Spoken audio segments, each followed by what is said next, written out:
I've recently come to the conclusion that it's quite entertaining to find faults in Smash Bros games. That's not to say that they're spectacular dumpster fires, since all of these games are at least good, but that just makes it all the more satisfying to tap into those special moments where everything isn't quite working as intended. Ever since Super Smash Bros. On the N64 in 1999, there's been some debate over who the best fighters are, and subsequently which characters can be found towards the bottom of the pecking order. And I think it's more interesting to unpack why a fighter is weaker than others and how bad things can get. It's not as subjective as being sick and tired of sword fighters making up a small portion of the roster. This is a slightly more objective look at how badly you can make a fighting game character, and the people who love them regardless. You guys are the real heroes. I imagine it's quite disappointing to find out that one of your favourite video game characters has been represented so poorly in a crossover fighting game, and you might be thinking that you need something more reliable in your life that won't let you down, in which case it is quite fortunate that this video is sponsored by Raycon and their premium brand of wireless earbuds. With sound so crystally clear, it feels like I'm there live in concert. Live concerts. I remember those. Don't worry though, because Raycon are perfectly suited to give you the next best thing, because these high quality wireless earbuds have given me so much joy ever since Raycon first sent me a pair. I've never felt the need to look elsewhere for earbuds because the sound quality is so good, and since they fit so perfectly in my pocket with no wires to untangle, I can take them pretty much anywhere I want. There hasn't been many places to go recently, but I wear them when cleaning the house, and frankly, I'll take that. Plus, with celebrity endorsements like Snoop Dogg and Mike Tyson, any onlookers you do meet in your everyday life are gonna know just from looking at you that you're rocking some serious style to go with your questionable rhythm. They start at half the price of any other premium wireless earbuds on the market, but sound just as good, if not better, than other competitors. And they even come with a 45-day free return policy if you're not completely satisfied with the earbuds. The latest model, the Everyday E25, is the best that Raycon has ever put out, with 6 hours of playtime, flawless Bluetooth pairing, and a more compact pocket-fitting design. Plus, they fit so nicely in my ears that no amount of head shaking will dislodge them. If this all sounds wonderful to you and you're yearning for an upgrade to your wireless earbud lifestyle that will help to support my channel, then for a limited time you can go to buyraycon.com/rabbid to get 15% off your next order. That's buyraycon.com/rabbid to get 15% off your next order. Thanks to Raycon again for sponsoring this video. Okay then, let's criticize the fuck out of some Smash Bros. The face of Smash Bros was changed permanently after the release of Super Smash Bros Melee. If the original N64 game was a quirky experiment where ideas were flung at a blank wall to see what stuck, Melee was made with a tighter focus that took on advice and criticism leveled at the first game in order to make the quintessential Nintendo fighting game that would be played for decades after. It's kind of a big deal. Of course, no one who worked on this game could have anticipated how well received Melee would be and how long people would continue to play it for, even after all those future sequels down the road, but those involved with this project went all out to implement new features and a whole load of new characters. Only a few of them are truly viable in a competitive environment, but don't let that stop you from playing as your favourite electric mouse that isn't Pikachu, even if it ends up doing more damage to itself than any opponents. That just adds to the charm that it was clearly lacking. Pichu is one of the more negative representations of Melee's new obsession with character clones. You don't have to pour resources into designing quite so many characters when you can just Ctrl-C, Ctrl-V from others in the roster with a few tweaks to make sure they aren't one-to-one clones. Pichu is obviously very similar to Pikachu, which you'd think would be a good thing since Pikachu was always a fairly decent character in this game, but it's not. Because Pichu was made into the lightest fighter in Melee who now flies around the stage when hit like a deflating balloon, and you can't get much done when you're spending most of your time trying to recover enough to grab whatever ledge you can find. The recoil damage on its own would be bad enough and would likely be enough of a problem to set Pichu aside as its own terrible problem, but Pichu's horrible mix of stats and attributes make your life way too hard to ever be comfortable. Its trophy description describes it as top of the class in weakness and best suited for handicapped matches. Yeah, they fucking knew. People have praised Super Smash Bros. Ultimate for a variety of reasons, and it deserves most of it, but for the life of me, I can't understand how they were able to make Pichu not shitty. That's an incredible feat, because I remember when they announced that everyone was here, I thought, oh no, that includes Pichu, and Pichu was terrible, but hey, actually right now, Pichu ain't all that bad. Although it makes me wonder, like, who's the joke character now? Are we gonna have to make one? Are we gonna have to, is it DLC? I don't think people would like that.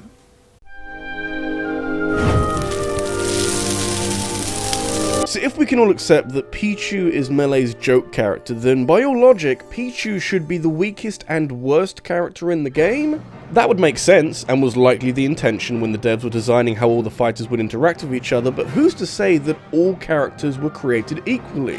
Certainly, Masahiro Sakurai and his team tend to show favour towards their boy Kirby, but he hasn't often made him the best character in the game. It must have taken a lot of restraint in Ultimate, since of course Kirby was the sole survivor at the start of the World of Light, and probably wouldn't have gotten that far if he didn't have something about him, but perhaps this strength comes from years of training after the embarrassment of being the worst character in Melee. It is a debatable claim, because Bowser is very bad, and Zelda is also kind of terrible, and, you know, Roy, they really didn't try very hard with Roy. And honestly, I don't even know what happened when there's so many fighters in this game that suffer from its rushed development and are barely functional.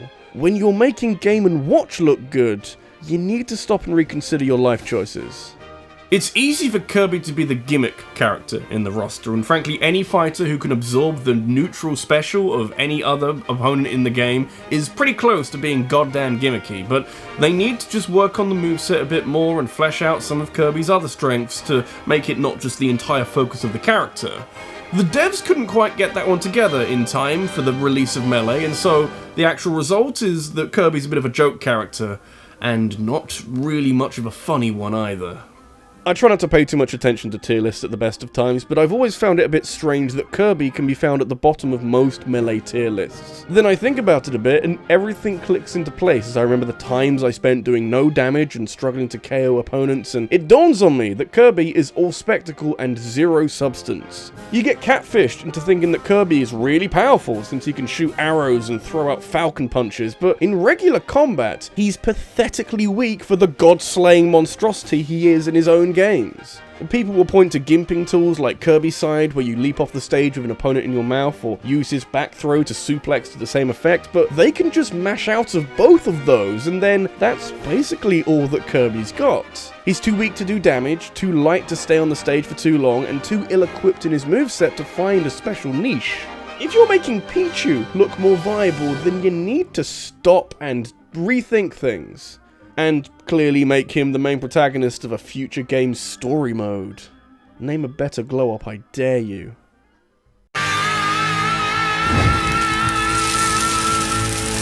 For as long as I've known about Punch-Out, I've been a strong supporter of one of those reps making it into Smash Bros in some way, because frankly, it would be the perfect fit. So perfect that it does surprise me that it took Nintendo so long to look to this classic franchise for a potential fighter.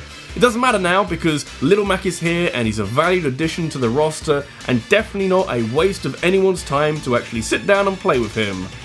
You know, what price must be paid for a boxer? And yet, none of this feels unwarranted. I heralded the day that Little Mac was added to Smash Bros. 4 as a sign that Nintendo were willing to embrace some characters from older games that really should have been a part of this franchise from the start.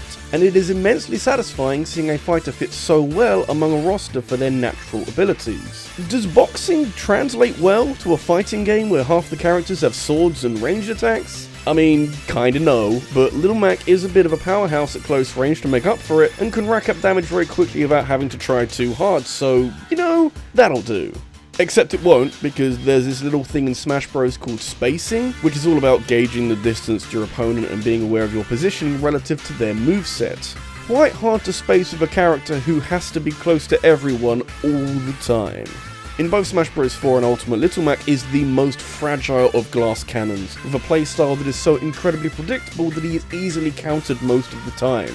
Yes, he's great on the ground, and when he's in the face of his opponents he can do some serious damage, but you put him up against any other fighter with any kind of mobility or projectiles or literally any good air moves, and it's like shooting fish in a barrel. Honestly, a little sad watching Little Mac flounder around the stage desperately trying to land a hit on his opponent, because you know that he'll be pretty damn effective if you can land that hit, but it's so easy to not give him a chance. All you have to do is knock him off the stage once, and his complete lack of recovery moves makes that little nudge off the edge a death sentence that he's not coming back from in a hurry, and for a character as highly anticipated as Little Mac, that is a hell of a letdown.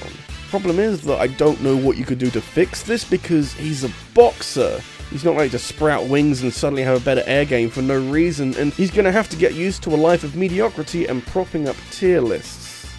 Maybe he should have stayed on the wish list.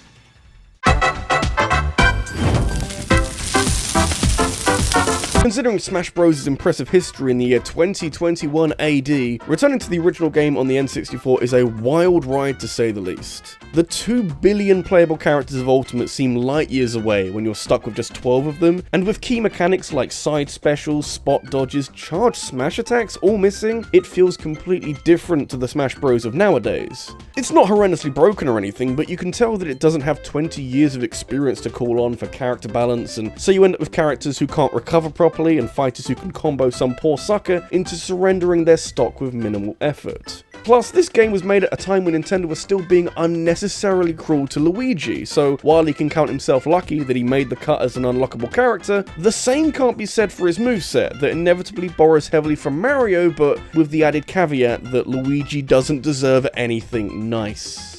Must have been Mussolini in a previous life or something. While I'm happy that Nintendo found a way to squeeze Luigi in the character roster, I'm a little sad that he doesn't occupy much more of a role than a joke fighter. Even more so than Pichu in Melee, because while Smash 64 Luigi doesn't have any kind of recoil damage, he's still kind of dead on arrival, with so many of Mario's stats turned way down to leave Luigi feeling like a slower, weaker version of his more famous brother. We get it, Nintendo, you're a bit embarrassed by Luigi, can you just let it go? The trade-off, heavily rooted in theory but less apparent in practice, is that Luigi's up B is a lot stronger, which is how it is in later games where his super jump punch has enough knockback to launch anyone even at low percentages. And yeah, it's good, but it's pretty much the only thing he has going for him, and it's quite hard to land, and I don't think it's worth all those sacrifices. He's a glass cannon that is more glass than cannon, and I feel like he deserves better. He'd get there eventually, but Nintendo wanted to prove a point. Thankfully, they've matured with age.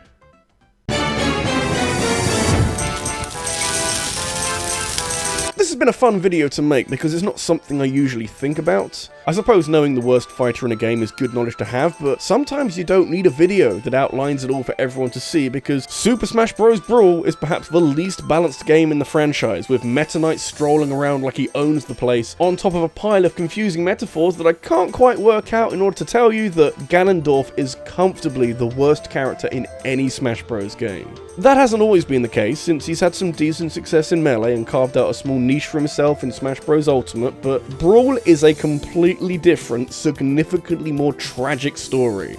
Ah yes, Ganondorf, the powerful warlock who subjugated an entire kingdom, reduced to a useless, lumbering sack of crap.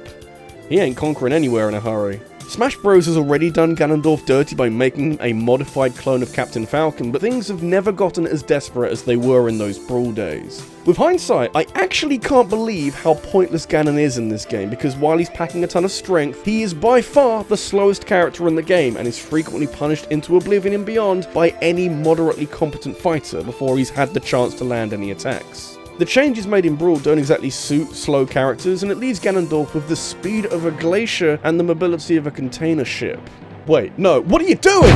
This is no longer an argument of whether or not Brawl Ganondorf is the worst Smash Bros. Character, because there's plenty of metrics, both casual and competitive, that all support this claim, but now I'm just wondering if he's the worst character in any fighting game. He's so far below the rest of the roster in Brawl that any fight with him feels more like bullying than any kind of contest on equal standing, and I've played Zelda games before, that just ain't right. How fucking weak are the Hylians if they were conquered by Molasses Man over here? Does that mean that Sonic would have an easier time of it? That is something I need to see.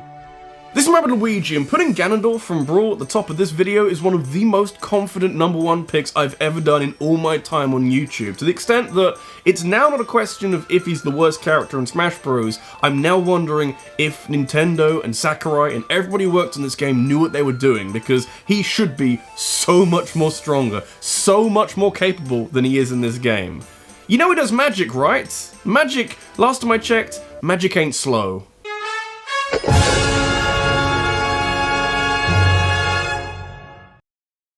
Hi, just want to give a quick shout out to some of my top supporters on Patreon. We have Ramon Alberto, Jerome Kiryu, Fusion Warrior, Sarah Malion, Christopher Robinson, Joe Creamer, Scott Riker, Frank Guillong, I think, I'm so sorry, and the Green Scorpion. Thank you all for supporting what I do on YouTube, and if you want to join them, you can go to patreon.com/RabbidLuigi, where I post updates and behind the scenes stuff, and we generally have a really good time. Also, what topic would you like to see me cover next? Leave your suggestion in a comment on this video, because I'll be taking the best ideas and making a poll on my community tab, which you can then vote on to decide what the next video is about. I'll be announcing the winner of the poll over on my Twitter, so make sure you follow me so you don't miss out. Thanks for watching, and I'll see you in the next one.